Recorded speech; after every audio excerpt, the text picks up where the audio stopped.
बिहार में विधानसभा चुनाव का प्रचार अब चरम पर है। पहले दौर में जिन 49 सीटों पर वोटिंग होनी है, वहां जनता को रिझाने के लिए नेताओं के पास अब सिर्फ 3 दिन का समय बचा है।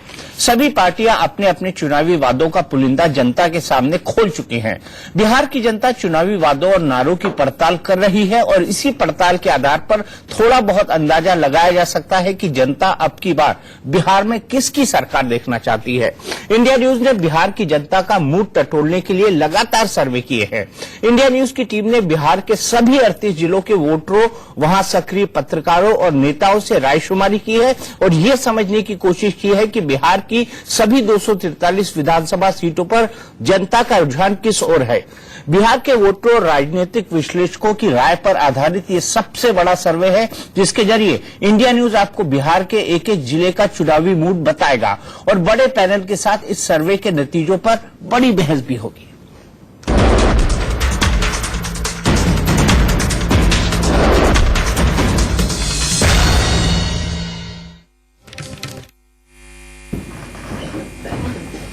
क्या समझते?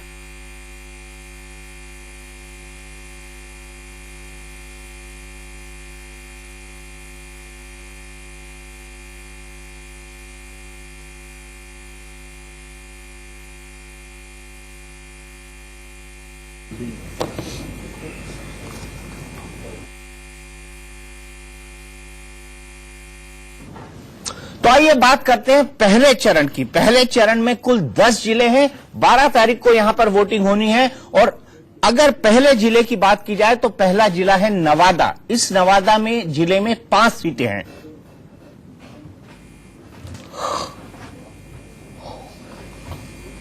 यहां पर फिलहाल महागठबंधन का पलड़ा भारी दिख रहा है। 5 सीटों में से 2 एनडीए को जाने की संभावना है और 3 महागठबंधन को। अगले जिले की तरफ चलते हैं। नवादा की बात करी हमने। नवादा में 2 एनडीए को, महागठबंधन को 3। अगला जिला है भागलपुर, जहां पर एनडीए को 2 और महागठबंधन को 5 सीटें मिलने की संभावना है। तीसरे जिले की बात करते हैं। तीसरा जिला है समस्तीपुर। यहां पर 10 सीटें हैं। एनडीए को 4 और महागठबंधन को 6 सीटें मिलने की संभावना है। अन्य के खाते में 0। आगे चलते हैं बेगूसराय, जिसको बिहार का मॉस्को भी कहा जाता है। एक जमाने में लेफ्ट फ्रंट का काफी वर्चस्व था यहां पर, लेकिन अभी सीधे महागठबंधन और गठबंधन के बीच, एनडीए के बीच फाइट देखने को मिल रही है। यहां पर 7 सीटें हैं, जिसमें से एनडीए को 2, महागठबंधन को 5 सीटें मिलने की संभावना है। अगला जिला है खगड़िया। बेगूसराय से लगा हुआ जिला है। 4 सीटें हैं यहां पर, जिसमें एनडीए को 3 और महागठबंधन को 1 सीट मिलने की संभावना है। अगला जिला है बांका, जो कभी दिग्विजय सिंह जी का गढ़ हुआ करता था। अब उनकी पत्नी पुतुल कुमारी सिंह वहां पर राजनीतिक तौर पर सक्रिय है। यहां पर एनडीए को 2 और महागठबंधन को 3 सीटें मिलने की संभावना है। अगला जिला है मुंगेर, जिसमें 3 सीटें हैं। एनडीए को 2 और महागठबंधन को 1 सीट मिलने की संभावना है। इसके बाद है लखीसराय, जहां पर मात्र 2 सीटें हैं, जिसमें एनडीए दोनों सीटों पर बाजी मारता हुआ दिखाई दे रहा है। दोनों सीटों पर जीत की संभावना है। मजबूत स्थिति में है एनडीए। इसके बाद आइए शेखपुरा की तरफ चलते हैं। यहां पर 2 सीटें हैं और दोनों सीटें महागठबंधन के पास जाने की संभावना है। जमुई में 4 सीटें हैं, जिसमें 2 एनडीए और 2 महागठबंधन के पास जा सकती है।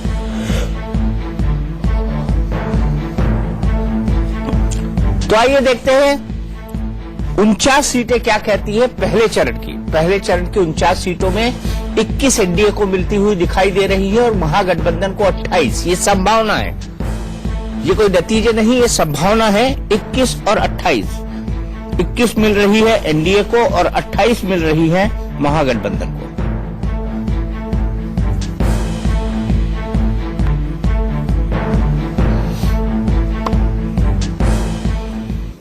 तो हमारे साथ खास मेहमान जुड़ चुके हैं। हमारे साथ नलिन कोहली है, बीजेपी के spokes person, national spokes person. हमारे साथ थोड़ी देर में केसी त्यागी साहब जुड़ेंगे, जो नेशनल जनरल सेक्रेटरी हैं और सीनियर लीडर है जनता दल यूनाइटेड के। प्रेमचंद मिश्रा जी जुड़ेंगे, नेशनल स्पोक्स पर्सन है कांग्रेस के। ए.के. वाजपेयी जी मेरे बगल में बैठे हुए हैं, जो कि नेशनल स्पोक्स पर्सन है लोक जनशक्ति पार्टी के। और वरिष्ठ पत्रकार एन.के. सिंह साहब। एन.के. सिंह साहब, पहले चरण में जो संभावनाएं दिखाई दे रही हैं, जो ट्रेंड दिखाई दे रहा है, उसके हिसाब से महागठबंधन थोड़ा सा आगे है एनडीए से। जी हाँ, बिल्कुल सही कह रहे हैं। और देखिए, अब ये चुनाव लगभग बाइपोलर होता जा रहा है, तो अगर 2% 3% के भी वेरिएशन है तो सीटों में करीब 9% का अंतर आ जाएगा, या 18% का 2n² के फॉर्मूले से। तो बड़ी सिंपल सी बात है कि इन इलाकों में पहले से भी प्रेडिक्टेड था कि महागठबंधन बेटर करेगा। तो मुझे कोई ताजुब नहीं हो रहा है कि इन इलाकों में जहां की अभी आपने बात की है, वहां पे एनडीए का वर्चस्व है और महागठबंधन का जी सॉरी महागठबंधन का वर्चस्व है और वो स्लाइटली बेटर करेगा। लेकिन ओवरऑल तस्वीर मेरे ख्याल से जैसे जैसे आप बढ़ते जाएंगे और देंगे तो ये थोड़ा सा चेंज होगा। इस ओवरऑल तस्वीर पर हम सस्पेंस बनाए रखेंगे। जी हाँ, बिल्कुल, ताकि हमारा दर्शक जो है आखिरी तक जुड़ा रहे। नलिन, पहले दौर में 7 सीटों का अंतर हो रहा है एनडीए और महागठबंधन के बीच। क्या आने वाले समय में ये दूरी कम कर लेंगे आप?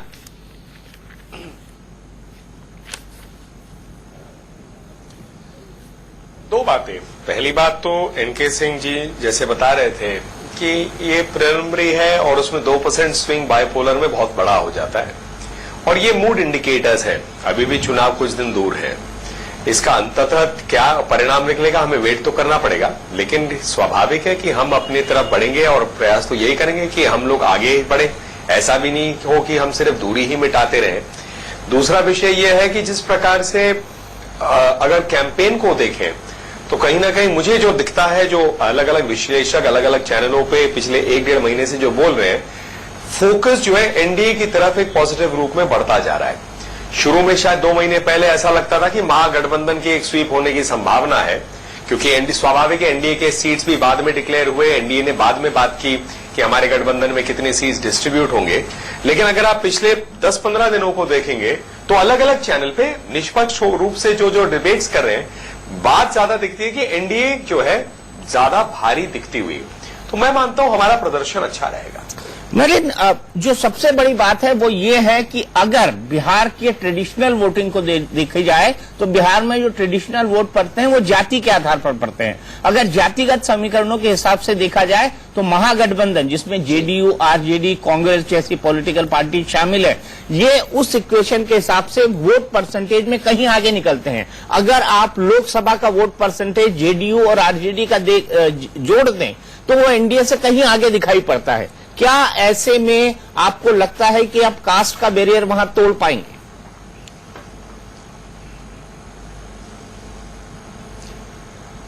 मुझे ऐसा लगता है दीपक जी, दोनों फैक्टर्स इंपॉर्टेंट है। कास्ट भी रियलिटी है, एजेंडा भी रियलिटी है। ऐसा नहीं है कि सिर्फ कास्ट रियलिटी होगी या एजेंडा अकेले रियलिटी होगी। कास्ट फैक्टर जो है, हो सकता है हर व्यक्ति जो है अपने कास्ट का मतलब क्या है, बेसिकली एक ग्रुप के बीच में आप कैंडिडेट जा रहे हैं, अपने आप को जोड़ रहे हैं, ऐसा एक विषय हुआ। एजेंडा फॉर गवर्नेंस है, क्या आप करने वाले हैं जब सरकार में आएंगे। और मुझे ऐसा लगता है कि एजेंडा फॉर गवर्नेंस महत्वपूर्ण है, क्योंकि अगर मैं लोकसभा को भी देखूं तो एजेंडा फॉर गवर्नेंस ने नरेंद्र मोदी जी को न केवल प्रधानमंत्री बनाया, लेकिन यह स्पष्ट किया कि करेंसी उस इलेक्शन की बदल गई थी। तो क्यों हम इस बात को माने कि वो करेंसी खत्म हो गई है। अभी तो 2 एनडीए सरकार आई है, मोदी जी प्रधानमंत्री हैं और लगातार विकास की ही बात हो रही है। दूसरा, इसके अगला पहलू ये रहेगा कि सामने जो है उनका एजेंडा क्या है। सामने तरफ जब नीतीश जी और लालू जी साथ हो गए, एक किस्म से देखें नीतीश जी बेस की तरफ गए और लालू जी को एक फेस की आवश्यकता था, जी उनकी प्रॉब्लम्स रही है। वहां एजेंडा ऑफ गवर्नेंस स्पष्ट नहीं हो रहा, वहां ऐसा है भय का वातावरण है, नेगेटिव नेगेटिव नेगेटिव, और जंगल राज की बात याद आ जाती है। तो इसीलिए मुझे दोनों पॉइंट ऑफ व्यू से ऐसा नहीं लगता है कि आप जो कह रहे हैं कि वन वे और द अदर होगा। कास्ट एक फैक्टर होता है, भारत में इलेक्शन में होता है, लेकिन एजेंडा ऑफ गवर्नेंस अति महत्वपूर्ण है। प्रेमचंद मिश्रा जी हमारे साथ जुड़ गए हैं। मिश्रा जी, मेरा बड़ा सीधा सवाल है, दो फैक्टर्स लगते हैं यहां पर, कास्ट भी इंपॉर्टेंट फैक्टर है, लेकिन उससे ज्यादा कहीं एजेंडा ऑफ गवर्नेंस फैक्टर है। क्या आपको इस महागठबंधन में जुड़ने के बाद ऐसा लगता है कि एजेंडा ऑफ गवर्नेंस में कहीं आप एनडीए से पीछे पड़ गए?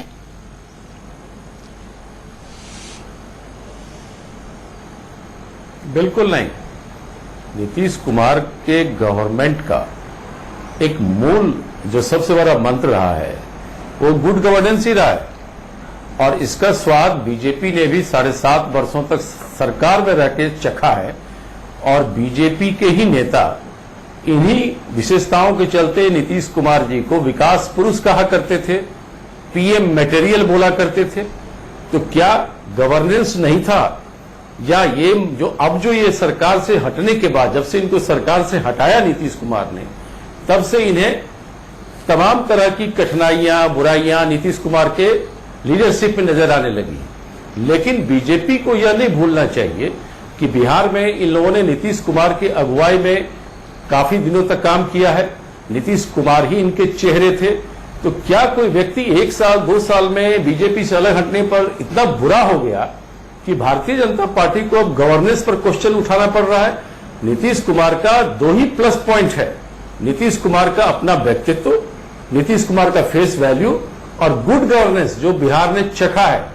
यह मैं एक आलोचक होने के नाते भी कह रहा हूं, क्योंकि 7.5 साल तक सरकार में जब भारतीय जनता पार्टी थी तो कांग्रेस यहां आलोचना का दौर था, जिसमें हम आलोचना करते थे सरकार की क्रियाकलापों की।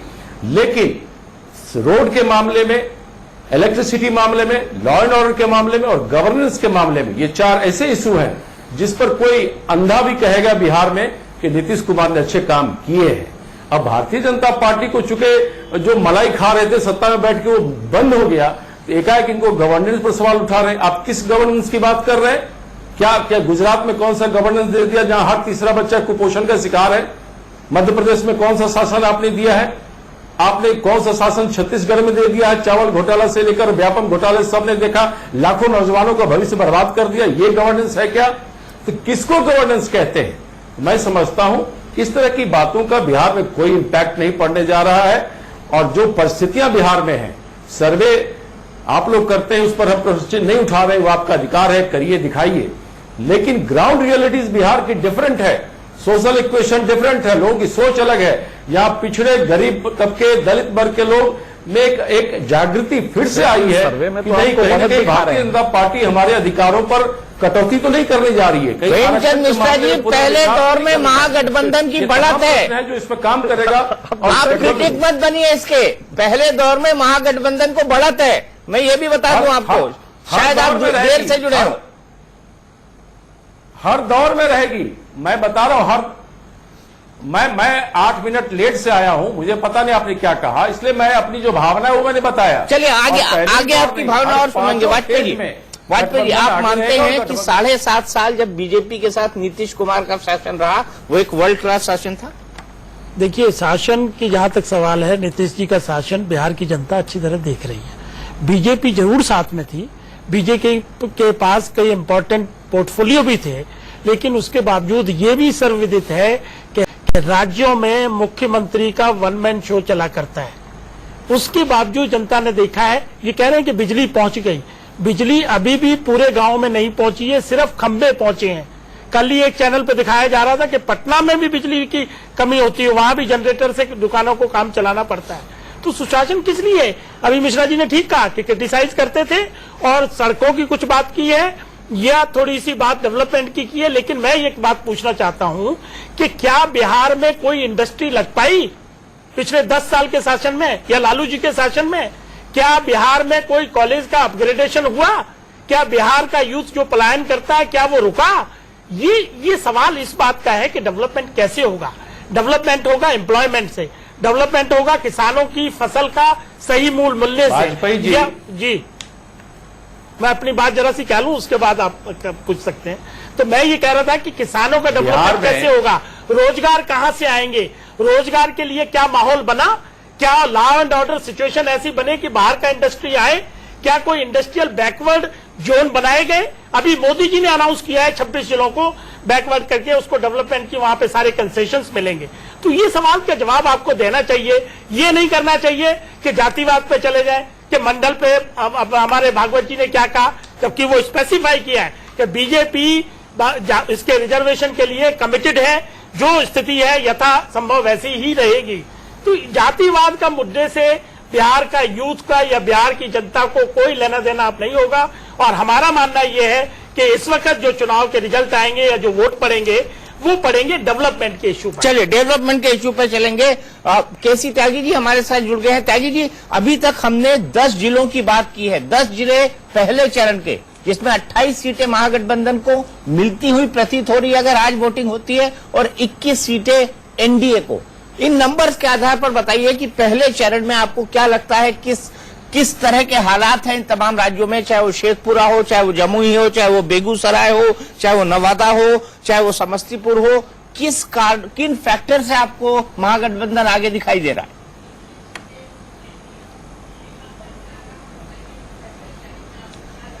देखिए, मैं चैनल के जो विश्लेषण हैं और जो विश्लेषणकर्ता हैं उनके ज्ञान पर मैं बहस नहीं करता हूं, क्योंकि मैं 1 महीने से चैनल पे बैठा हूं और कई बार पराजित हो चुका हूं और कई बार विजयी हो चुका हूं और अभी कई बार मुझे पराजित और विजयी होना है। मैं दीपक जी आपके साथ लोकसभा चुनाव में था तो मुझे आपकी बात अच्छी नहीं लग रही थी जब आप कह रहे थे कि मोदी जी जीतेंगे, लेकिन तब भी आपकी हमारी बहस में एक चीज कॉमन थी कि जो मतदाता मोदी जी को वोट दे रहे थे उसका 67% मतदाता का बोलना था कि विधानसभा में हम नीतीश कुमार जी को वोट देंगे। तो लोकसभा चुनाव के दौरान ही ये तय हो गया था कि नीतीश जी किसी ऐसे गठबंधन के पार्ट नहीं है जो दिल्ली की राज्य सत्ता का दावेदार हो, और मोदी जी बड़ी पार्टी का, बड़े गठबंधन का बड़ा चेहरा होने के नाते देश की जो सत्ता है उसके सबसे बड़े दावेदार हैं, और जो मूल पार्टी कांग्रेस थी उसके विरुद्ध फॉर सर्टेन रीजंस एक एंटी इनकम्बेंसी थी। अब हमारे मित्र वाजपेयी जी और इनके नेता श्री रामविलास पासवान जी और हम 40 साल से लगातार साथ हैं। ऑन रिकॉर्ड कह रहा हूं, रामविलास जी भी चैनल सुनते हैं। दलित सेना बना करके 1980 में तब से वो दलितों के एम्पावरमेंट के लिए काम कर रहे हैं। अगर हम कहते हैं तो जातिवाद है, ये दलित सेना बना के दलितों का एम्पावरमेंट करते हैं तो वो सामाजिक न्याय है। तो एक तो जनसभा के भाषणों में और आपके चैनल के भाषणों में थोड़ा सा मात्रा भेद होना चाहिए कि किसानों को फसल के दाम नहीं मिले।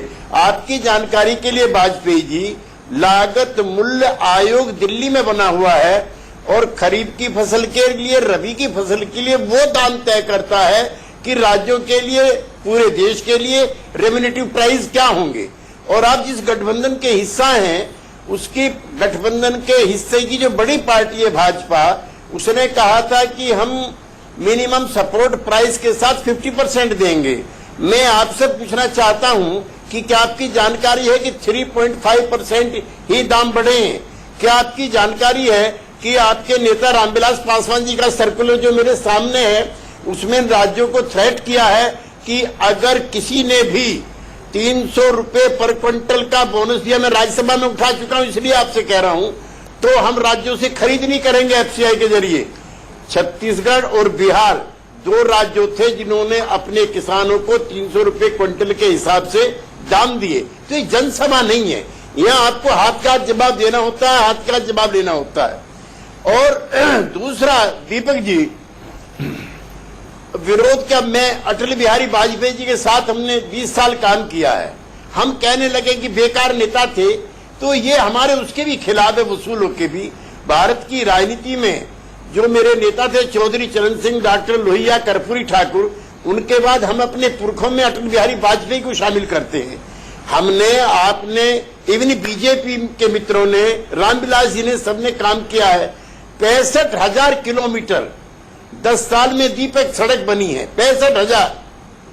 दुनिया भर के लोग मानते हैं, छोड़ के हमारे मित्रों को। 650 से ज्यादा पुल बने हैं, 650 से ज्यादा। लड़कियां साइकिल पे जो जा रही हैं, वो साइकिल पर पोशाक भी वो सरकार की स्कीम के तहत दी हुई है। अकेला राज्य है बिहार जहां 50% महिलाओं का आरक्षण हुआ है। प्राइमरी हेल्थ सेंटर मजबूत हुए। हाँ, ये मैं वाजपेयी जी आपसे भी मानता हूं और कोहली जी से भी मानता हूं, काफी अभी होना बाकी है। कोई गांव ऐसा नहीं है जहां बिजली ना पहुंची हो, लेकिन 24 घंटे बिजली आनी बाकी है। 5 साल हमें और काम का मौका मिला। हम आपके चैनल पे वायदा करके जाते हैं, अगली बार वोट नहीं मांगने आएंगे अगर हर गांव में हर व्यक्ति को 24 बिल्कुल घंटे ठीक। बिजली नहीं मिली। त्यागी जी, बिल्कुल क्या ठीक। 1 मेगावाट बिजली बिहार पैदा करता है? इस बात का जवाब देंगे आप? क्या 1 भी मेगावाट बिजली बिहार खुद पैदा करता है? सारी की सारी बिजली आप बाहर के, सारी की सारी बिजली बिहार से बाहर से खरीदी आती है। नंबर 1। नंबर 2, त्यागी जी, आपने 300 रुपए के सर्कुलर की बात की, उसका जवाब भी सुन आपकी ले। जानकारी है? वहाँ बिल्कुल जानकारी है, दावे के साथ जानकारी है, रिकॉर्ड के साथ जानकारी मेरा ये है। और कहना त्यागी है जी, कि दूसरा सवाल सुनिए। 300 रुपए सर्कुलर की बात आपने की, 300 रुपए जो बोनस का सर्कुलर है, क्या उसका बिहार में- रिपरकशन देखिए क्या होता है। उसका रिपरकशन ये होता है कि भेदभाव होता है। जैसे पंजाब में 300 रुपए का बोनस मिलता है प्रति क्विंटल, तो सारा का सारा आड़ती जो है वो माल वहां से खरीदता है और वो दूसरे स्टेट से नहीं खरीदता है। इसलिए ये सर्कुलर निकाला गया है कि मार्केट में प्रॉपर कंपटीशन रहे। तो इस बात को भी आप जाहिर कीजिए, खाली क्रिटिसाइज करने के लिए क्रिटिसाइज ना कीजिए। बड़े नम्र निवेदन से आपको ये सबमिशन। अच्छा, मैं सबको रोकूंगा, ब्रेक।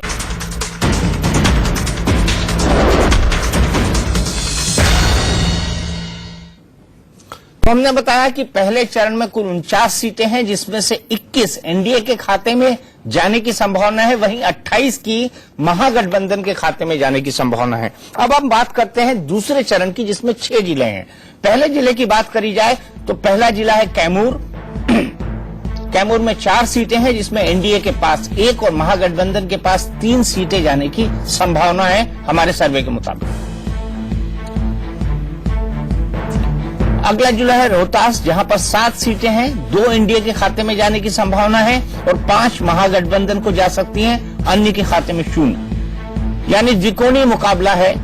अरवल तीसरा जिला है, 6 में से तीसरा जिला अरवल, जिसमें मात्र 2 सीटें हैं और दोनों सीटें महागठबंधन को जाने की संभावना है।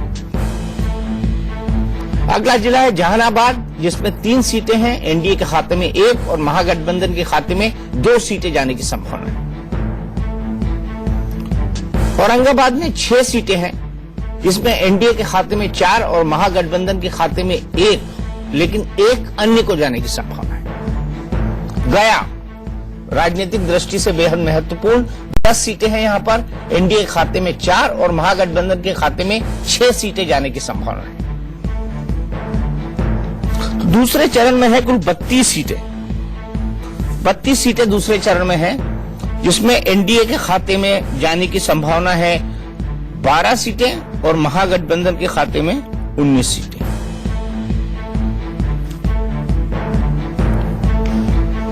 सीधे चलते हैं बीजेपी के राष्ट्रीय प्रवक्ता नलिन कोहली जी के पास। नलिन कोहली जी, यहां पर भी थोड़ा सा अंतर है, यहां पर भी महागठबंधन को एज दिखाई दे रही है आपके मुकाबले। तो क्या लगता है कि दूसरे दौर तक आते आते भी आप इस गैप को कम नहीं कर पाए?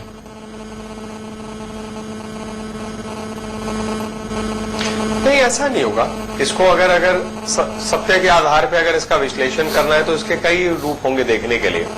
पहली बात देखना पड़ेगा कि ट्रेडिशनली ये सीट्स कहां जा रही हैं, तो इसीलिए सिर्फ एक सर्वे के आधार पे किसी निष्कर्ष पे आना उचित नहीं होगा।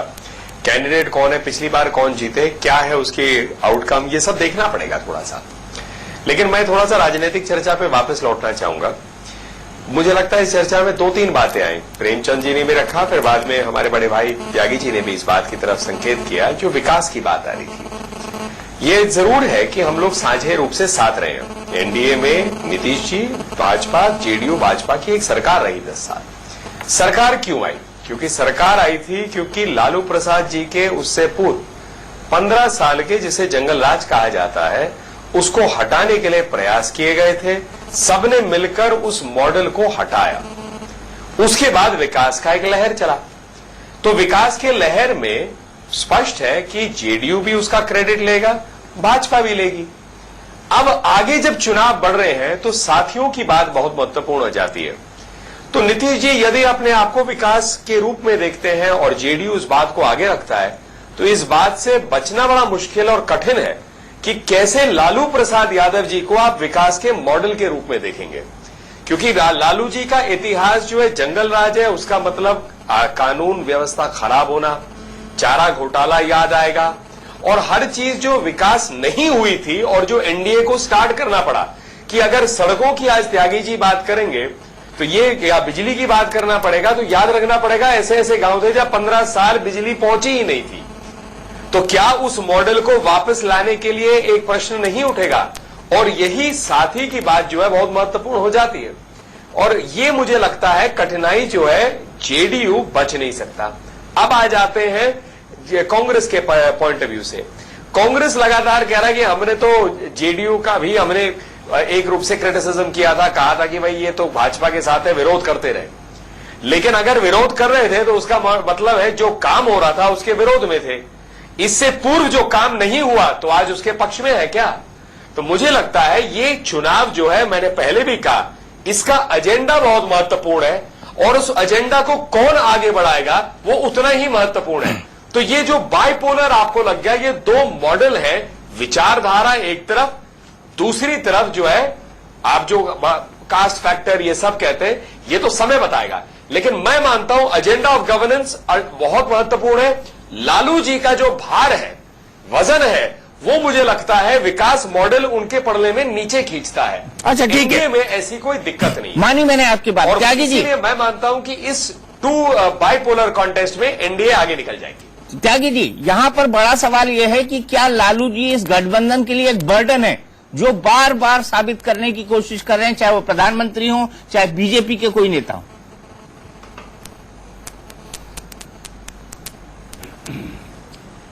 देखिए, लालू जी गठबंधन के बहुत बड़े एसेट हैं, नंबर 1। नंबर 2, मेरे काबिल दोस्त नलिन कोहली जी को मैं बताना चाहता हूं कि अब गठबंधन सबके ही ऐसे हो रहे हैं। Why to accuse JDU alone? 2002 में रामविलास जी आपसे किस लिए अलग हुए थे? हम और रामविलास जी तो जेडीयू में थे ना साथ साथ। गोधरा के बाद उन्होंने कहा था कि नहीं, ये तो फांसीवादी सरकार है और मेरा विवेक नहीं अलाउ करता है, मैं इस्तीफा देता हूं। और वो पाकिस्तान तक कहने के लिए नवाज शरीफ के पास गए, वो आपकी पार्टी में है। मांझी जी का राज जंगल राज से भी बुरा है। Sushil Modi is on record on saying, Kushwaha ji वो आपके खिलाफ वक्तव्य दे चुके हैं। पिछले विधानसभा चुनाव में कोहली जी, तीनों में से कोई भी पार्टी आपके साथ नहीं। कश्मीर में तो आपने कमाल ही कर दिया, उसका जिक्र फिर किस दिन करेंगे जब आप पीडीपी के साथ चले गए। तो ये ढीले ढाले गठबंधनों का दौर है। हम कभी कांग्रेस के साथ नहीं रहे, लेकिन हम ईमानदारी से दीपक जी आपके चैनल पे कहना चाहते हैं कि हम अकेले बीजेपी को नहीं पराजित कर सकते हैं। उसमें हमें लालू जी की भी ताकत की जरूरत है, उसमें कांग्रेस पार्टी की भी ताकत की जरूरत है। और मोदी और बीजेपी को क्यों हराना चाहते हैं? नीतीश कुमार ने जब जनता दल यू ने जब अलग होने का फैसला लिया था तो उन्होंने यही कहा था कि अटल जी की तरह से लचीला नेतृत्व होना चाहिए, जो बहुधर्मी बहुआयामी देश को इकट्ठा लेके चल सके। आज देश में ये हो रहा है कि एमपी और एमएलए बीजेपी के कुछ कह रहे हैं और वित्त मंत्री का वाशिंगटन से कुछ बयान आ रहा है कि ये गंदगी मत फैलाइए। प्रधानमंत्री का एजेंडा विकास का है, गाय का, भैंस का, बछड़े का इसका नहीं है, घर वापसी का नहीं है, धर्म परिवर्तन का नहीं है।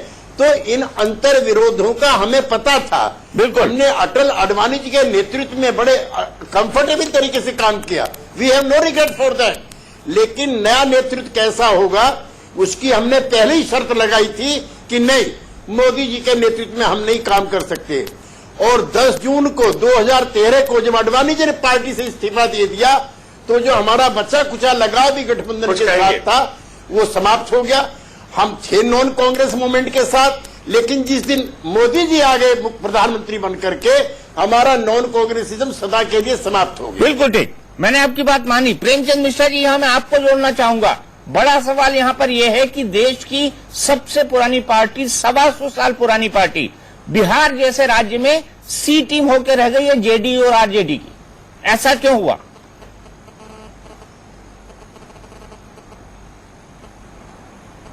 एक व्यापक उद्देश्य के लिए अगर कोई राजनीतिक फैसला पार्टी लेती है तो मैं समझता हूं इसके कोई राजनीतिक कारण होंगे। और राजनीतिक कारण स्पष्ट है कि आपको अभी त्यागी जी ने क्या कहा कि अकेले जेडीयू इस पोजीशन में नहीं है कि वो बीजेपी को रोक सकती है एनडीए को, जिसका लाभ मोदी जी को पिछले पार्लियामेंट इलेक्शन में बिहार में हुआ। जेडीयू अलग लड़ी थी, हम लोग अलग लड़े थे और बीजेपी को 31 सीटें मिल गई उनके गठबंधन को। लेकिन जब हमने अपने वोटों को देखा तो हमारा तीनों का वोट एनडीए से बहुत ज्यादा है। तो इसको ध्यान में रखकर कांग्रेस ने यह प्रयास किया, जेडीयू आरजेडी हमारा एक गठबंधन बना जो बहुत ही कंफर्टेबल पोजीशन में है और कंसोलिडेटेड है। मैं नलिन जी के एक दो सवाल का कुछ अपनी तरफ से उल्लेख करना चाहता हूं। वो दो तीन चीज कहते हैं। एक तो गुड गवर्नेंस का नाम बार बार लेते हैं। मैं उन्हें स्पष्ट कर दूं कि बिहार में जब भी आप गुड गवर्नेंस या डेवलपमेंट की बात करेंगे तो लोगों के ध्यान में सिर्फ नीतीश कुमार का चेहरा आता है और कोई दूसरा चेहरा नहीं आता है। तो बीजेपी वाला जितना विकास की बात करेंगे मैं समझता हूं अच्छा होगा, उसका लाभ जेडीयू और हमारे गठबंधन को मिल रहा है। इन्होंने व्यक्तियों के बारे में सवाल उठाए, पार्टियों के बारे में सवाल उठाए। मैं समझता हूं कि लालू प्रसाद जी के लेकर जो इनकी एक रिजर्वेशन है, जो अटैक करते हैं, मैं समझ नहीं पा रहा हूं। कहीं न कहीं भारतीय जनता पार्टी इतनी कमजोर हो गई है कि उसके पास ये नैतिक बल नहीं है कि मुख्यमंत्री नीतीश कुमार के ऊपर अटैक करे। बिहार में फेस हमारा नीतीश कुमार है, हमारे मुख्यमंत्री नीतीश कुमार हैं और अगले मुख्यमंत्री भी नीतीश कुमार होंगे, ये तय हो चुका है। तब लालू जी के बारे में या किसी और नेता के बारे में आप इतना अटैक क्यों कर रहे हैं? चूंकि आपके पास कोई मॉरल अथॉरिटी नहीं है कि आप नीतीश कुमार की क्रिटिसिज्म कर सके, उनकी लीडरशिप की क्रिटिसिज्म कर सके। और जब आप सहयोगियों की बात करते हैं तो मैं त्यागी जी के बातों कुछ और दूसरे ढंग से कह देता हूं कि आपने रामविलास जी का उदाहरण लिया। ये किसी भी गठबंधन में लोग देखता है कि आपका चेहरा कौन है। आज तक एनडीए ने यह क्लियर नहीं किया, बीजेपी ने यह क्लियर नहीं किया कि बिहार में मुख्यमंत्री कौन होगा। क्या नरेंद्र मोदी होंगे? क्या स्टार कैंपेनर है, रोज आके मीटिंग कर रहे हैं, कल भी आ रहे हैं, सुना परसों भी आ रहे हैं। पॉइंट क्या है कि आपके साथी कौन लोग हैं, आपके दल में कौन लोग हैं। बिहार में भारतीय जनता पार्टी एक हैबिचुअल डिफेक्टर्स की पार्टी बन गई है, आए दिन लोग शामिल हो रहे हैं। और आप जीतन राम मांझी हो, उपेंद्र कुशवाहा हो या श्रीमान पासवान जी हो, इन तीनों को लालू प्रसाद जी ने, नीतीश कुमार जी ने और कांग्रेस ने समय समय पर ऑबलाइज किया है, पॉलिटिकली रिहैबिलिटेट किया है इन लोगों को। और उसके बावजूद ये तीनों हमारे साथ नहीं रहे। जब उनको मुख्यमंत्री बनाया तब हमारे साथ नहीं रहे। रामविलास जी चुनाव हार गए थे, राज्यसभा में भेजा अपने कोटे से लालू प्रसाद ने, बिल्कुल लालू प्रसाद के साथ नहीं रहे। उपेंद्र कुशवाहा विधानसभा चुनाव हार गए थे, नीतीश कुमार ने उनको राज्यसभा भेजा। क्या ऐसे अविश्वसनीय चेहरों को लेकर एनडीए कहती कि हम विकल्प बनना चाहते हैं बिहार में? यह बिल्कुल संभव नहीं है और इसका मनोवैज्ञानिक राजनीतिक लाभ सिर्फ और सिर्फ नीतीश कुमार और हमारे गठबंधन। कुछ कहना चाहूंगा नलिन जी, मैं आपके पास आऊंगा, वाजपेयी जी आपके पास भी आऊंगा, लेकिन ब्रेक में जाने से पहले प्रेमचंद मिश्रा जी, मैं आपको यह भी याद दिला दूं कि पिछला चुनाव जेडीयू बीजेपी के साथ लड़ी थी। अगर आप ये कह रहे हैं कि उपेंद्र कुशवाहा या रामविलास पासवान ने लालू जी को राजनीतिक धोखा दिया है या उपेंद्र कुशवाहा ने नीतीश कुमार को दिया है, तो यह भी कहा जा सकता है कि नीतीश कुमार ने वही राजनीतिक धोखा भारतीय जनता पार्टी को दिया है। आगे चलेंगे कुछ अगले जिलों पर।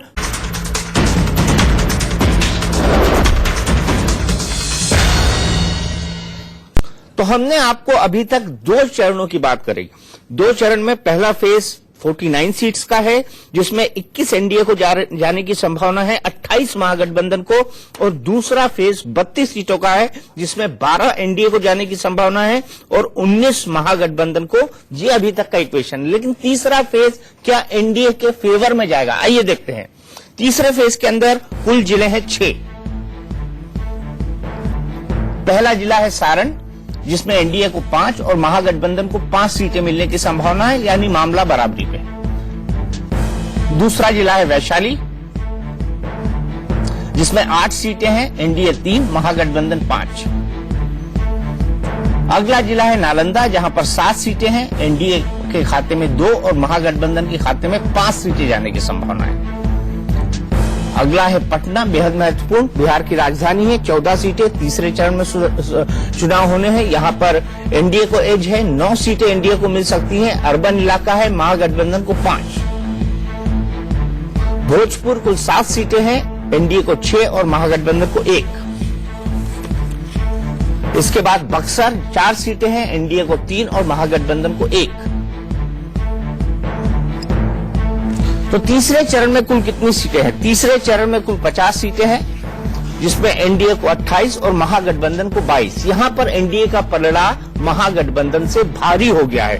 अंत में टोटल क्या होगा देखना बेहद दिलचस्प होगा। लेकिन एनके सिंह साहब, अगर हम बात करें दो और तीसरे चरण की, 2 चरण में महागठबंधन आगे है, तीसरे चरण में एनडीए आगे है 6 सीटों के साथ। मैं ये जानना चाहता हूं कि अगर हम कास्ट इक्वेशन की बात करें, अगर हम बात करें कि कास्ट के साथ साथ जो रीजनल बैलेंस है उसकी बात करें, अगर हम लोकसभा के पोल परसेंटेज की बात करें, उन सबको मिलाने के बाद महागठबंधन का एज दिखाई पड़ता है एनडीए पर। एनडीए बहुत तगड़ी टक्कर दे रहा है, इसमें कोई नहीं, लेकिन हम हिस्टोरिकल फैक्ट्स की बात कर रहे हैं जिसके आधार पर कांग्रेस, जेडीयू और आरजेडी के वोट शेयर को लोकसभा में जो पड़ा था उसको मिला दिया जाए तो भी वो एनडीए से आगे है। ऐसे में आपको नहीं लगता कि महागठबंधन को एक एज मिलना चाहिए पुराने इक्वेशंस को देखते हुए? ये 2-3 वेरिएबल्स आपने बताए। एक तो ये पिछला इलेक्शन जो कि मोदी जी का वो जबरदस्त पब्लिक एक्सेप्टेबिलिटी थी, अगर उसमें किसी कांग्रेस को 8.6%, किसी लालू यादव की पार्टी को 20.4% और अगर नीतीश कुमार को 15.6% मिलते हैं और ये सब मिला के 45% वोट होते हैं, जो कि एनडीए के 39.6% वोट से 5%, 6% ज्यादा है, तो ये सीधी सी बात है कि उस समय जिसने कांग्रेस को वोट दिया वो जानता है कि कांग्रेस नहीं आने जा रही है सत्ता में, वो ये भी जानता था कि लालू यादव नहीं आने जा रहे हैं या नीतीश कुमार प्रधानमंत्री नहीं बनने जा रहे, इसके बावजूद अगर वोट दिया तो वो कमिटेड वोट थे। अब आती है बात कि ट्रांसफरेबल कितने होंगे, ये $1 मिलियन क्वेश्चन है, क्योंकि म्यूचुअली होस्टाइल सोशल सेगमेंट्स है। यादव को क्या बाकी बैकवर्ड्स वोट देंगे, ये $1 मिलियन क्वेश्चन है। लेकिन जो आप दिखा रहे हैं ट्रेंड, एक चीज बहुत साफ है, अनब्लेमिश्ड नीतीश कुमार की इमेज 10 साल के बाद अगर इतनी अच्छी है कि जब मोदी से के पैरेलल रखते हैं तो जो सर्वे है, मैं सर्वे की बात कर रहा हूं, उसमें वो एक्सेल करते हैं, तो एंटी इनकम्बेंसी को न्यूट्रलाइज कर रहे हैं। तो बिल्कुल सीधी सी बात है कि नीतीश के वर्क को लेकर एक एंडोर्समेंट है और जितना आप नीतीश को अटैक कर रहे हैं वो नुकसान कर रहा है, इसीलिए बीजेपी को लालू को अटैक करना पड़ रहा है। तो ये बड़ी सीधी सी बात है कि आप नेकेड फाइट अगर देख रहे हैं, लगभग अभी तक मैं कैलकुलेट कर रहा हूं तो मुझे लग रहा है कि ये नेकेड नेक है और माइनर, अगर ये बाइपोलर धीरे धीरे होता जा रहा है, जितने भी जो फ्रिंज एलिमेंट्स थे वो खत्म होते जा रहे हैं, ऐसे में बड़ा कीन कंटेस्ट होगा। एक चीज इसमें जरूर है जो कि कमजोरी नीतीश की हम कह सकते हैं कि अभी मैं सुन रहा था कांग्रेस के प्रेमचंद जी को और त्यागी जी को, दोनों ने बताया कि साहब डेवलपमेंट जबरदस्त हुआ है और डेवलपमेंट हुआ है, पब्लिक ने इंडोर्स किया है, डेवलपमेंट भी हुआ है, 10 साल का इंडोर्समेंट, लड़कियों को साइकिल भी दी है। अगर ये इतनी चीजें हैं जो कि सही भी हैं, तो फिर आपको क्यों जरूरत पड़ती है कि किसी बैसाखी पे चलने की, पहले बीजेपी के साथ और आज कांग्रेस के साथ और लालू के साथ? आप जानते हैं कि लालू, आपने खुद ही कहा कि लालू नेसेसरी इविल है, हमें इनको नजदीक इसलिए लाना पड़ा कि हमारी मजबूरी थी बीजेपी को रोकने के लिए। अगर ये लॉजिक है तो क्या इसका मतलब ये नहीं है कि 10 साल 15 साल की पार्टी के एग्जिस्टेंस में आप लोगों ने अपना कैडर स्ट्रक्चर नहीं डेवलप किया, जिससे आप मैसेज नहीं दे पा रहे? नतीजा ये होता है किसी लालू की जरूरत पड़ती है, किसी बीजेपी की जरूरत पड़ती है। तो ये एक फ्लॉ है पूरे नीतीश के सिस्टम में। नीतीश इससे बेटर करते अगर उनके पास वाकई पार्टी स्ट्रक्चर और कैडर स्ट्रक्चर होता। बिल्कुल, पार्टी स्ट्रक्चर और कैडर स्ट्रक्चर। अगर 2010 के इलेक्शन की बात करी जाए तो बड़ा साफ था, वहां पर विजिबल था, क्योंकि मैंने सभी 38 जिलों का दौरा किया था और यह बेहद विजिबल था कि कैडर वहां पर नाम नीतीश का था लेकिन कैडर बीजेपी का काम कर रहा था।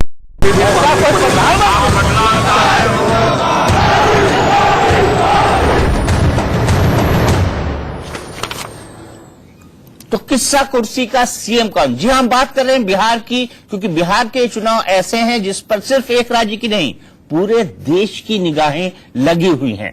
ऐसा लग रहा है कि बिहार के ये चुनाव नीतीश बनाम नरेंद्र मोदी हो गए हैं और ऐसे में प्रधानमंत्री नरेंद्र मोदी की साख, भारतीय जनता पार्टी और एनडीए की इमेज, उनका पूरा दांव इसी पर निर्भर करता है कि किस आधार पर वहां पर वोटिंग होती है। आने वाले 3.5 साल में देश की दशा, दिशा और राजनीति किस तरह की होगी वो भी ये चुनाव तय करेंगे। क्या मोदी के खिलाफ, बीजेपी के खिलाफ, एनडीए के खिलाफ गैर भाजपाई दलों का गठबंधन होगा, गैर एनडीए दलों का गठबंधन होगा?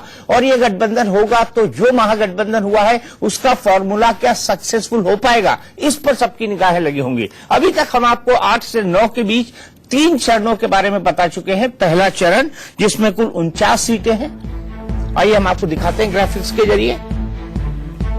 पहले चरण में कुल 49 सीटें हैं, जिसमें से 21 एनडीए के खाते में जाने की संभावना है, 28 महागठबंधन के खाते में।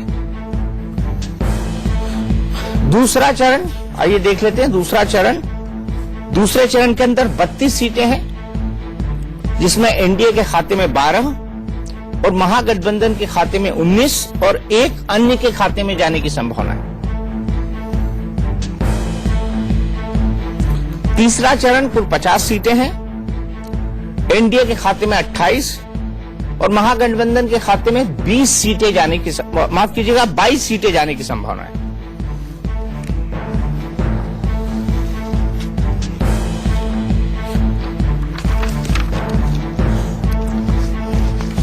आइए चलते हैं अब चौथे चरण की तरफ।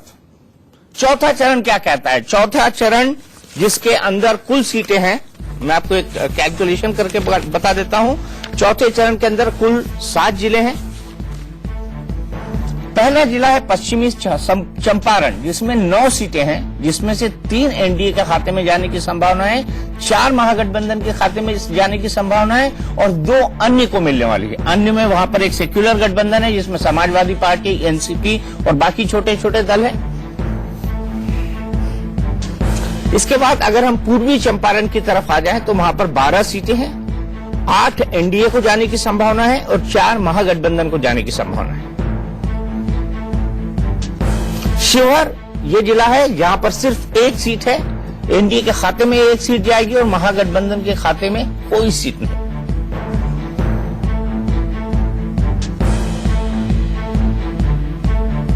सीतामढ़ी कुल 8 सीटें हैं, एनडीए के खाते में 6, महागठबंधन के खाते में 2 और अन्य के खाते में 1 भी सीट नहीं।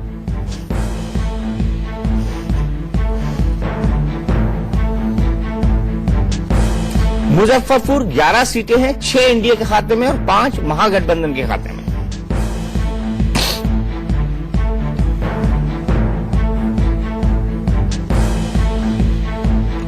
अगला जिला है गोपालगंज, 6 सीटें हैं, 3 सीटें एनडीए को और 3 सीटें महागठबंधन को। बराबरी पर मामला छूट रहा है गोपालगंज जिले के अंदर।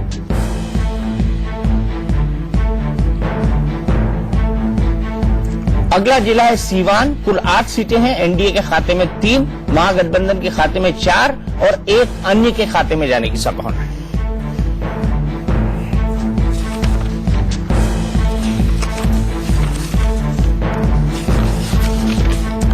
तो अगर हम बात करें चौथे चरण की तो 55 सीटें हैं, जिसमें से 30 एनडीए के खाते में जाने की संभावना है और महागठबंधन के खाते में 22, जबकि 3 अन्य को मिलने की संभावना है। अन्य में हमने कहा एक सेक्युलर मोर्चा है, जिसमें समाजवादी पार्टी और एनसीपी है, साथ ही साथ पप्पू यादव की पार्टी जन अधिकार पार्टी भी है। तो हमारे साथ 2 नए मेहमान जुड़े हैं, जीवी नरसिम्हा राव साहब जो कि नेशनल स्पोक्स पर्सन है बीजेपी के, और जेडीयू के सांसद अली अनवर साहब। सबसे पहले राव साहब आपके पास आऊंगा। 4 चरण हम दिखा चुके हैं, 2 में महागठबंधन आगे है, 2 में बीजेपी आगे है। बड़ा कांटे का मुकाबला है।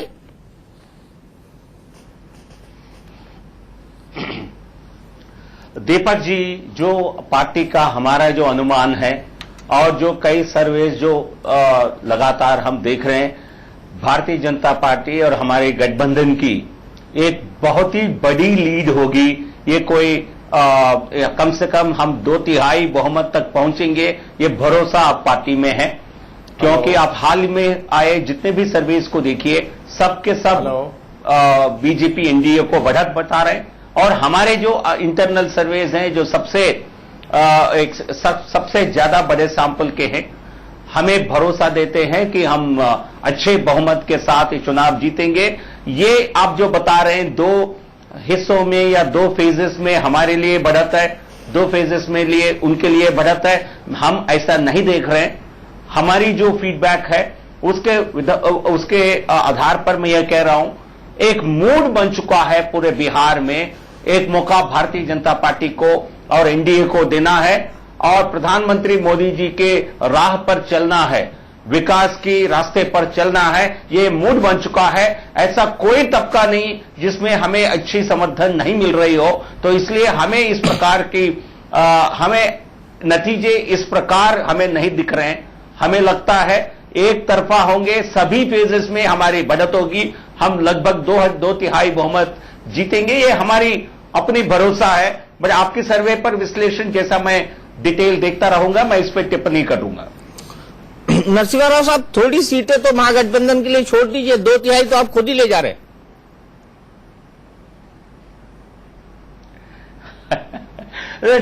आप देखिए, जब चुनाव होते हैं, ये पहली बार आप बिहार में देख रहे हैं, लगभग एक कांटे, एक सीधा एक टक्कर दो दलों के बीच या दो गठबंधन के बीच। ऐसा आप देखिए, लोकसभा में ऐसा नहीं था। लोकसभा में 4 अलग अलग पार्टियां लड़ रही थी, 4 अलग अलग गठबंधन लड़ रहे थे। और पिछले विधानसभा भी देखेंगे तो अन्य पार्टियों के हिस्सा जो होता था काफी बड़ा होता था। पर लेकिन इस बार आप देख रहे हैं सीधा एक टक्कर है एनडीए और गठबंधन के बीच में। इसी में तो घाटा है आपका, सीधी टक्कर में यही तो घाटा है नरसिम्हा राव साहब आपका। आप खुद जानते हैं, आप खुद सेफोलॉजिस्ट हैं, यही तो घाटा है आपका। भरोसा है नहीं, ऐसा कोई इसमें नहीं। इस चुनाव में हमें समर्थन हर वर्ग से मिल रहा है। और बाकी सर्वेक्षणों का तुलना मैं नहीं करूंगा, मैं आपके सर्वेक्षण पर टिप्पणी करूंगा। बट लेकिन हमें भरोसा है, हम सभी फेजेस में, सभी इलाकों में, सभी वर्गों में हमें बढ़त मिलेगा, ऐसा हमारा मानना है। अली अनवर साहब, अगर जेडीयू और आरजेडी की बात करी जाए तो जो बड़ा सवाल है वो ये है कि गठबंधन पर बीजेपी हमला इसी बात पर कर रही है, नीतीश कुमार पर हमला तो नहीं कर पा रही है। खाली इतना कह रही है कि जब तक हमारे साथ थे ठीक थे, जब हमारा साथ छोड़ा बिगड़ गए वो। लेकिन जो मुख्य हमला है वो जंगल राज और लालू यादव के लिए है। आपने भी 2010 में यह बताया था कि अगर नीतीश नहीं तो लालू आ जाएंगे। आपको नहीं लगता कि उसी बात पर भारतीय जनता पार्टी अब बाजी मारकर आगे निकल सकती है, क्योंकि लालू का चेहरा अब आपके चेहरे के साथ जुड़ गया है? हाँ, अरे भाई,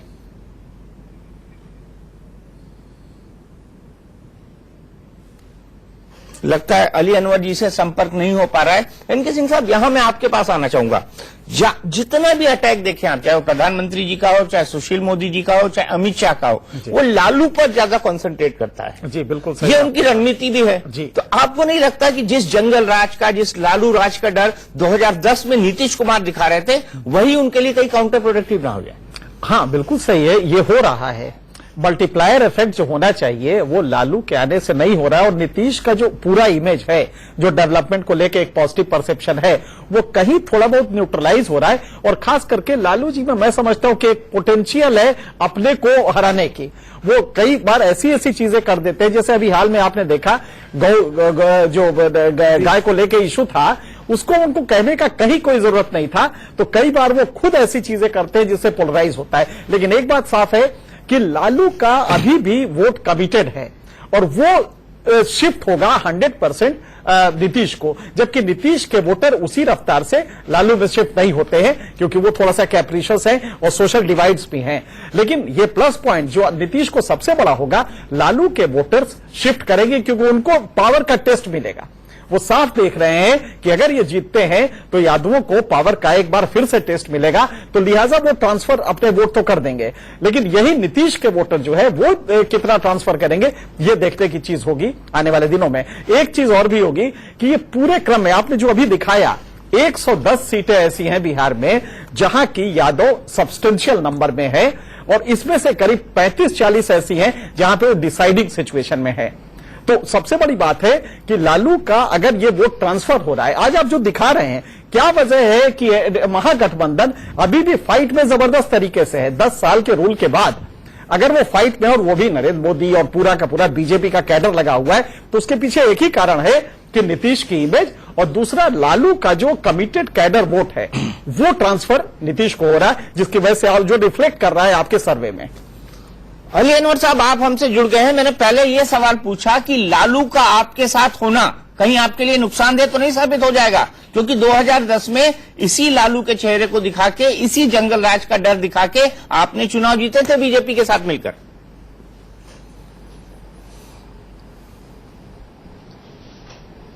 देखिए चौरसिया जी, आपका पूरा ये रिपोर्ट हम नहीं सुन सके, डिस्कनेक्ट हो गए थे। लेकिन जो आप अभी एनके सिंह साहब को, जो बहुत सीनियर जर्नलिस्ट हैं, बिहार के भी हैं, तो उनको मैं सुन रहा था। तो और अभी मैं आया हूं मैंने सीतामढ़ी और भोजपुर के मैं मीटिंग्स ले करके अपने प्रदेश अध्यक्ष के साथ में था। तो उसमें देखिए सीधा हिसाब है कि भाई ऐसे तो आप कह रहे हैं कि नीतीश जी या लालू जी एक दूसरे के खिलाफ थे, तो ये कोई लुकी छिपी बात है। उस समय तो रामविलास जी भी उनके खिलाफ थे, कई लोग जो उनके साथ हैं उनके साथ नहीं थे, उनके खिलाफ थे। तो अब तो नए सिचुएशन में नए तरह से, और अब ये बात बहुत आगे बढ़ गई है। और ये जो वोट का बंटवारा है, पहले जो हो जाता था, जिसके फायदे में 31% वोट पर तो बीजेपी जीती है, तो इसका मतलब कि 69% उनके खिलाफ था, वही 69% का एक बड़ा हिस्सा एकजुट हो गया है।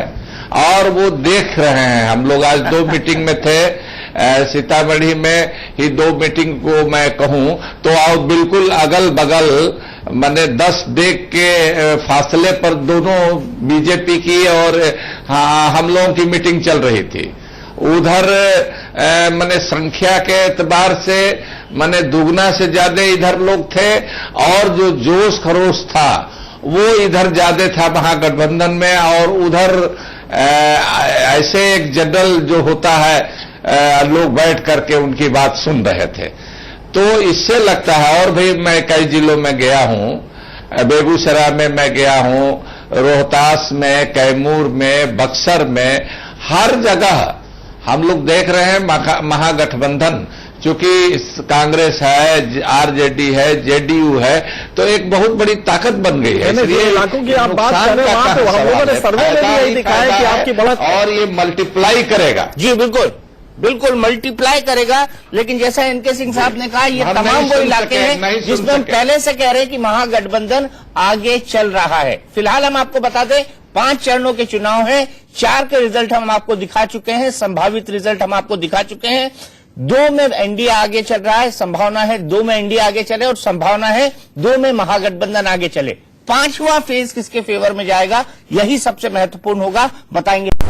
बिहार चुनाव पर इंडिया न्यूज का मेगा शो किस्सा कुर्सी का 9 अक्टूबर भागलपुर, 13 अक्टूबर गया, 23 अक्टूबर पटना, 25 अक्टूबर छपरा, 29 अक्टूबर मुजफ्फरपुर और 2 नवंबर मधेपुरा।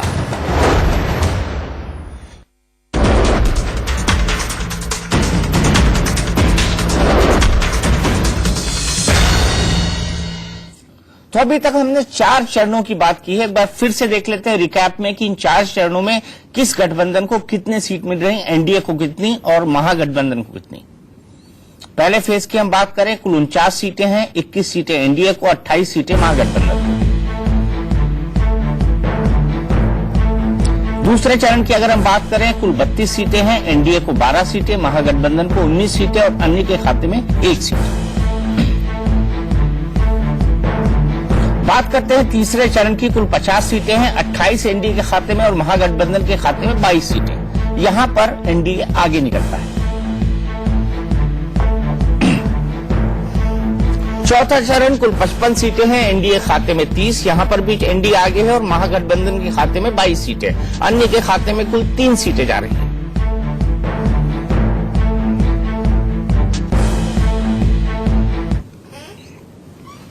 प्रेमचंद मिश्रा जी, बिल्कुल कांटे की टक्कर है, लेकिन अगर पुराने लोकसभा के आंकड़ों को निकालकर देखा जाए तो जितने वोट आप तीनों को मिलकर पड़े हैं, चाहे वो आरजेडी हो, चाहे वो जेडीयू हो, चाहे वो कांग्रेस हो, वो एनडीए के वोटों से ज्यादा है।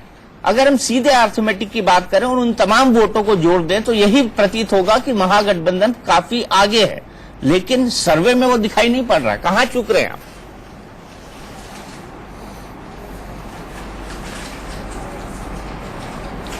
देखिए, अभी चूंकि 5 चरणों में ये चुनाव होने हैं और जिस तरह से भारतीय जनता पार्टी की तरफ से एक नेगेटिव कैंपेन बिहार में हो रहा है, जैसे लगता है कि नीतीश कुमार को टारगेट कर लिया है बीजेपी ने और इसको सांप्रदायिक ढंग से भी कैंपेन करने की बात हो रही है, जाति आधार पर भी बात कहीं कहीं लोग करते हैं और व्यक्ति आधारित वो जो प्रचार हो रहा है उसकी प्रतिक्रिया भी देखने को मिल रही है। चाहे आप आरक्षण का इशू ले लें, ये एक बड़ा इशू बन गया है भारतीय जनता पार्टी को, इसके लिए जवाब देते देते थक जाएंगे ये लोग।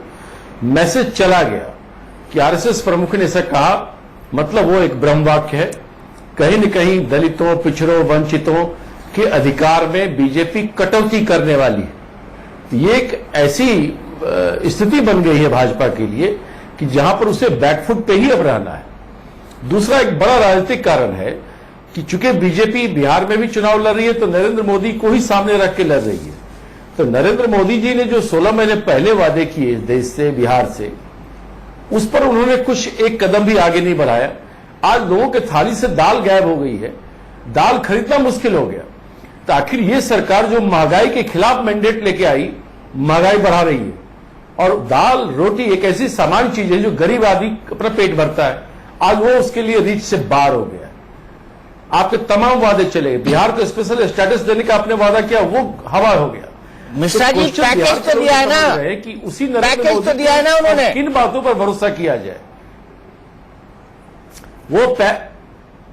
वो कौन सा पैकेज दिया है वो भी बात क्लियर हो गई है। अरे आपने तो कोई दिल्ली पैकेज से ही नहीं कोई दिया 10 कलकत्ता साल में, रोड मिश्रा जाएगी, जी। स्वाभाविक है बिहार होके जाएगी। मिश्रा जी तो ने वो तो 10 पैकेज साल की में बात- कोई पैकेज नहीं दिया। अरे श्रीमान, चलिए, श्रीमान ये- जी, उसमें तो आप भी मेरे साथ थे।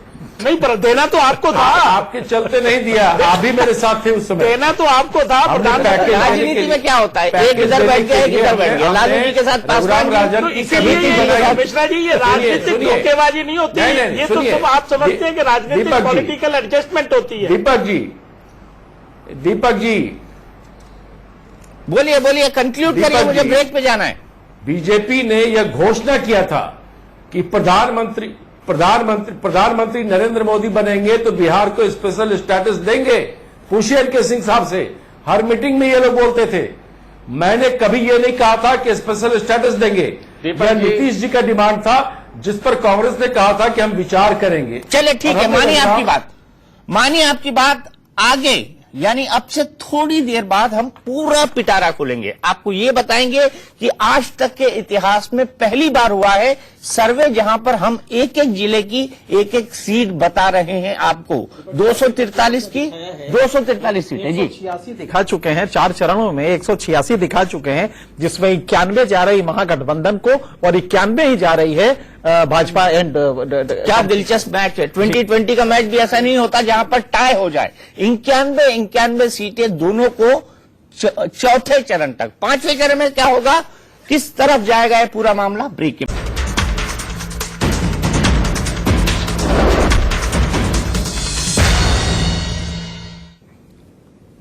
आइए बात करते हैं और 5वें चरण की। 5वें चरण में 9 जिले हैं, 57 सीटें हैं। और आइए देख लेते हैं हर जिले का क्या हाल है। ये 5वें चरण की हम बात कर रहे हैं। मधुबनी पहला जिला है, 6 एनडीए के खाते में, 4 महागठबंधन के खाते में जाने की संभावना दिखाई दे रही है हमारे ओपिनियन पोल यानी सर्वे के मुताबिक।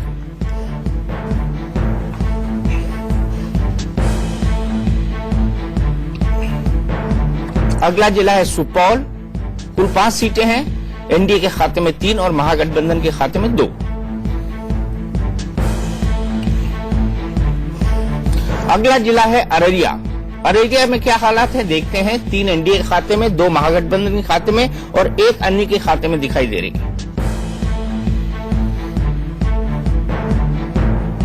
किशनगंज मुस्लिम बहुल इलाका, 4 सीटें हैं, एनडीए 2, महागठबंधन 2 सीटों पर आ गए।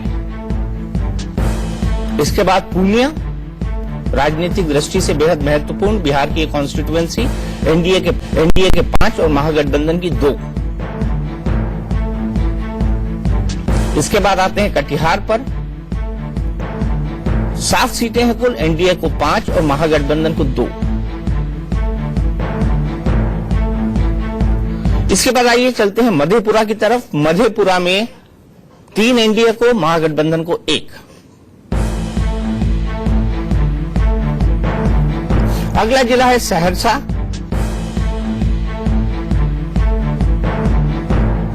सहरसा में कुल 4 सीटें हैं, 1 एनडीए के पास और 3 महागठबंधन के पास।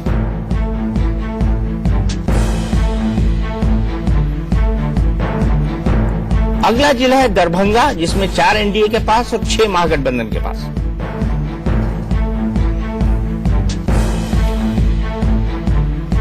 तो आइए, इंतजार की घड़ियां समाप्त होती है और आप देखिए 5वें चरण की कुल सीटें कितनी हैं। 5वें चरण की कुल सीटें हैं 57, एनडीए की 32, महागठबंधन की 24 और अन्य के खाते में 1 सीट। अब आगे क्या होता है? अब आगे क्या होता है?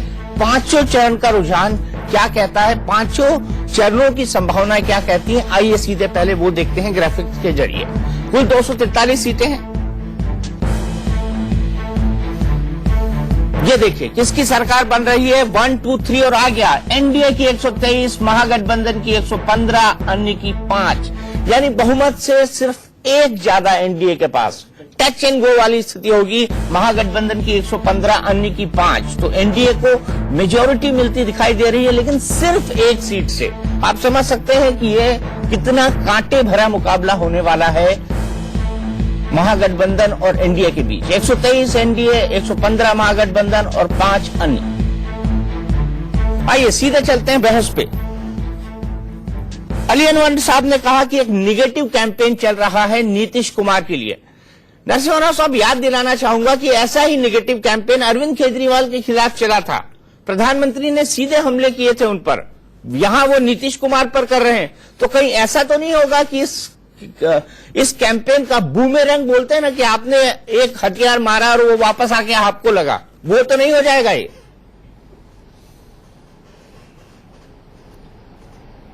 बिल्कुल। देखिए चौरसिया जी, जहां तक हमको याद सर, ये सवाल नरसिम्हा राव जी से। हमने जो भी कहा है वो तथ्यों के आधार पर हमने कहा है। ये हकीकत है कि जब हम सत्ता से अलग हो गए, हमें सत्ता से नीतीश कुमार जी ने बाहर का रास्ता दिखाया। उसके बाद जो आर्थिक स्थिति है, बिहार की जो आर्थिक ओवरऑल स्टेट डोमेस्टिक प्रोडक्ट है, वो लगभग 15% से लेके ग्रोथ रेट 8% पर सिमट गई है। और जहां 21% रेप केसेस बढ़ गए हैं, 16% किडनैपिंग केसेस बढ़ गए हैं। जंगल राज 2, नीतीश कुमार जी को जिस दिन उन्होंने हमसे अलग हो गए, उसी दिन से उनकी शुरुआत हो गई थी। तो इसलिए जनता खुद समझ चुकी है कि नीतीश कुमार वो नहीं है जो हमारे साथ हुआ करते थे। और नीतीश कुमार जी को आगे बढ़ाने में सबसे ज्यादा श्रेय भारतीय जनता पार्टी का है। हमने उनको नेता बनाया बिहार में, लेकिन जिस प्रकार की लालू प्रसाद जी के साथ दोस्ती करके उन्होंने अपने पूरे छवि को खराब कर दिया, खत्म कर दिया, गवर्नेंस को खराब कर दिया। और जो अलायंस आज है वो कोई मजबूत अलायंस नहीं है उनका, मजबूर गठबंधन है, कोई मजबूत गठबंधन नहीं है। और केवल 100 सीटों पर लड़के क्या नीतीश कुमार जी बिहार को ये यकीन दिला सकते हैं कि वो एक अच्छे सरकार दे सकते हैं? पहले उनके पिछले 1.5-2 साल की कार्यकाल जनता देख चुकी है। दूसरा, जिस नेता के खिलाफ, लालू प्रसाद जी के खिलाफ उन्होंने पूरा अपना संघर्ष किया, हमारे साथ मिलकर जंगल राज की भय दिखाकर जनता को सत्ता हासिल किया, उसी जंगल राज के जो स्क्रिप्ट राइटर है, डायरेक्टर है, उनके साथ हाथ मिलकर आज अलायंस में है। और उस गठबंधन की स्थिति आज ये है, इन तीनों पार्टियों के नेता किसी एक स्तर पर आपको नहीं दिखाई देते हैं। ये किस प्रकार की गठबंधन है जिसमें अलायंस पार्टनर्स एक दूसरे की चेहरा नहीं देखना चाहते हैं। राहुल गांधी, जी। सोनिया गांधी को नीतीश कुमार, लालू प्रसाद जी उनके आसपास नहीं आने देना चाहते क्या हैं। किया? राहुल गांधी की सभा महाराष्ट्र में न क्या कोई किया नीतीश आपने? कुमार जाते हैं, न कोई लालू प्रसाद जी जाते हैं। मैं सिर्फ ये और याद दिलाना नीतीश चाहता कुमार हूं। और लालू प्रसाद जी दोनों मिलकर सुनिए, सभाएं नहीं सुनिए। करते हैं। राव साहब मिश्रा जी को सुन लेते हैं एक बार। राव साहब मिश्रा जी को सुन लेते हैं एक बार। दिखावा मिश्रा जी है, बोलिए। एक दिखावा है, GBL, एक मजबूरी है, और जनता मैं इसको ये समझ जानना चुकी चाहता है। हूं। इसलिए आप जो जनता इनको एग्जाम्पल बिहार सत्ता को में लेके दे रहे किसी हैं। भी सूरत में नहीं आप आने ये देंगे। बताइए, आपने कश्मीर के चुनाव में क्या कहा?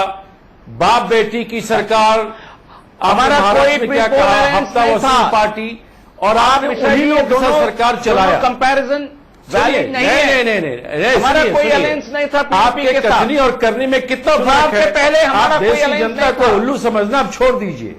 देश की नहीं, जनता बहुत फर्क बीजेपी है। को पहचान आप रही है। लालू प्रसाद जी नहीं, के आपने साथ कैसे हाथ मिलाया? उनके साथ आपने हाथ मिलकर मिलाया, चुनाव लड़ रहे हैं, उसका आपने आप हाथ समझते मिलाया हैं। सिर्फ कुर्सी के लिए।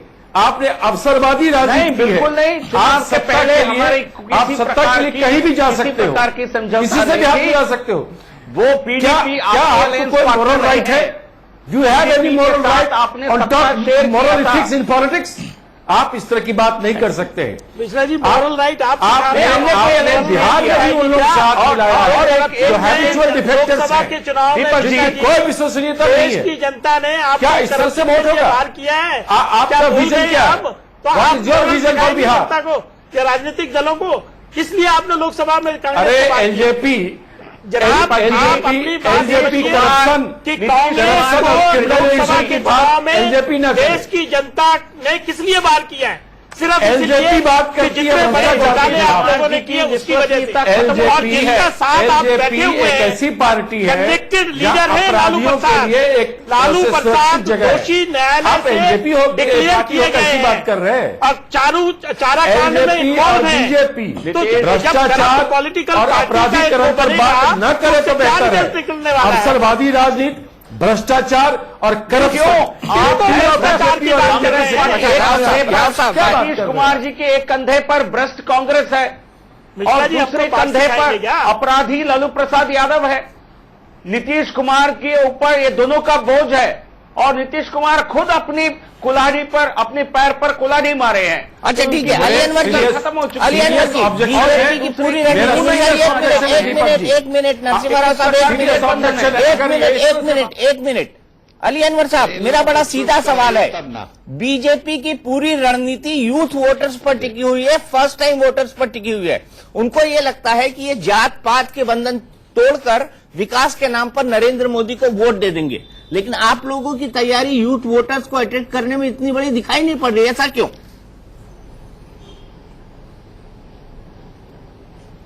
देखिए, सबसे ज्यादा यूथ ही का मोह भंग हुआ है तेजी से।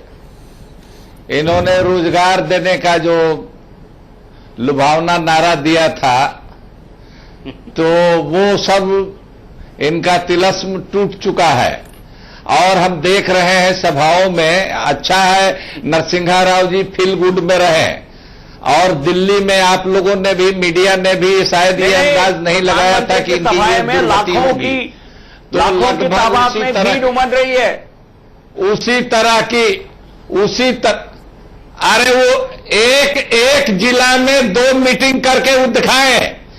एक जिला में 2 झारखंड से, अब अगल बगल के सारे राज्यों से, वो तो विदेश में भी ले जाते हैं आदमी, और वहां भी इनका एक मुख्यमंत्री अरे भैया आपको सुन रहे मुख्यमंत्री राव साहब लोग आवाज दे रहे हैं आप आपकी सभा में, धैर्य रखिए, धैर्य रखिए, धैर्य रखिए। दिल्ली वाली ही हालत होने वाली है, तो आपने खोया है। दिल्ली वाली ही हालत यहां बिहार में होने वाली है।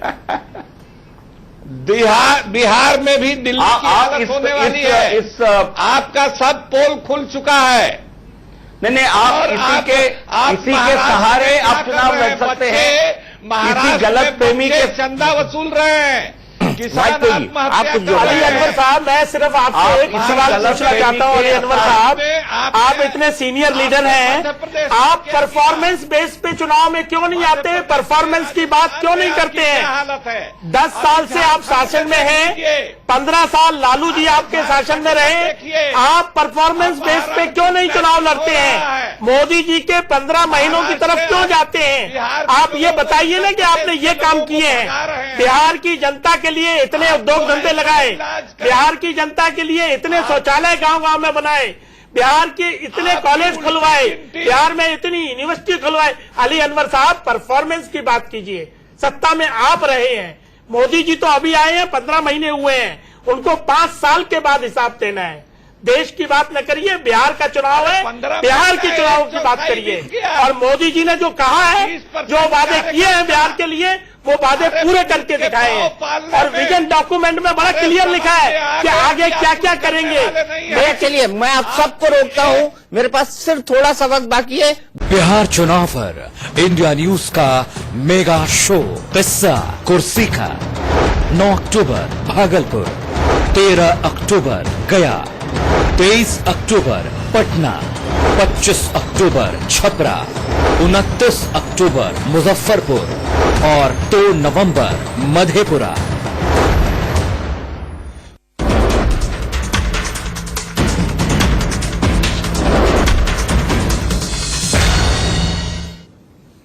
तो आइए एक नजर डाल लेते हैं अब इस पूरे सर्वे पर, जो बता रहा है कि सिर्फ एक सीट से एनडीए को बहुमत मिलेगा। पहला चरण क्या कहता है, दूसरा चरण क्या कहता है, पांचों चरण क्या कहते हैं, ये हम आपको पूरा बताएंगे। पहले चरण में कुल 49 सीटें हैं, एनडीए के खाते में 21, महागठबंधन के खाते में 28 सीटें जा रही हैं। दूसरा चरण कुल 32 सीटें हैं, एनडीए खाते में 12, महागठबंधन के खाते में 19 और अन्य के खाते में 1। तीसरा चरण कुल 50 सीटें, एनडीए के खाते में 28, महागठबंधन के खाते में 22। चौथा चरण कुल 55 सीटें हैं, एनडीए के खाते में 30, महागठबंधन के खाते में 22 और अन्य के खाते में 3। पांचवा चरण कुल 57 सीटें हैं, एनडीए के खाते में 32, महागठबंधन के खाते में 24 और अन्य के खाते में 1। इस तरह कुल देखा जाए तो विधानसभा की तस्वीर क्या होगी अगर आज चुनाव होते हैं और इसको आधार माना जाए, जो संभावित सीटें हम बता रहे हैं, तो ऐसे में एनडीए की सरकार बनेगी, वो भी सिर्फ एक सीट से। 122 का बहुमत है, 123 एनडीए के पास होंगी, 115 महागठबंधन के पास होंगी और 5 अन्य के खाते में। एनके सिंह साहब, हम ये तो नहीं कह रहे फाइनल रिजल्ट है, ये एक इंडिकेटर है। इंडिकेट क्या करता है? इंडिकेट ये करता है कि टक्कर बिल्कुल कांटे की है। जी हाँ, देखिए, लगातार जितने भी आपने सर्वे किए हैं, करीब मुझे लगता है कि 5वां सर्वे है ये, हर सर्वे में मैं रहा हूं और मुझे साफ दिखाई दे रहा है कि एक ग्रेजुअली बीजेपी को एक बढ़त हल्की हल्की हर बार नजर आ रही है। लेकिन इन सब के बावजूद आपने जो 4 चरण दिखाए, उसमें 91 दोनों को थे। 5वें में अगर आप गौर करें तो ये वो इलाके हैं जहां की मुस्लिम और यादव आबादी काफी ज्यादा है। इसमें सीधी सी बात है कि चूंकि बीजेपी ने भी यादव खड़े किए हैं, तो वहां पे बीजेपी का अपना वोट प्लस कुछ यादव वोट मिल जा रहा है, जिससे ये एडवांटेज है। तो मैं अभी भी मानता हूं कि अभी भी महागठबंधन पूरी तरह फाइट में है। और अगर एक कोई स्पार्क, एक कोई कास्ट पोलराइजेशन या कोई कम्युनल पोलराइजेशन हो जाता है, तो पासा एक दूसरे के खिलाफ या फेवर में जा सकता है। या कोई एक मुद्दा मिल जाए, एक कोई मुद्दा छोटा सा भी मिल जाए तो चीजें बदल सकती। गजब का नेक एंड नेक फाइट है और मुझे साफ साफ दिखाई दे रहा है कि इसमें दोनों सरकार बनाने या सरकार तक पहुंचने की स्थिति में है। इसलिए सिर्फ देखना होगा कि अगले चुनाव के दौरान, अगले कुछ दिनों में किस तरह से मुद्दे को इन्वेंट किया जाता है, उसको किस तरह प्ले किया जाता है। चलिए, तो ये था हमारा सर्वे जो बता रहा था कि सिर्फ एक सीट से, सिर्फ एक सीट, जी हाँ, सिर्फ एक सीट से एनडीए की सरकार बनेगी अगर आज चुनाव होते हैं तो। और अगर आज के जो हमारा सर्वे है, उसके जो इंडिकेटर्स मिले हैं, उसके जो संकेत मिले हैं, उसके हिसाब से हम ये प्रेडिक्शन कर रहे हैं कि सिर्फ एक सीट से एनडीए की सरकार बनेगी। यानी महागठबंधन और एनडीए के बीच कांटे का मुकाबला है और इस मुकाबले की पल पल की तस्वीर हम आपको दिखाते रहेंगे लगातार इंडिया न्यूज पर। इसमें कभी टोपी भी ऐसा कोई प्रधानमंत्री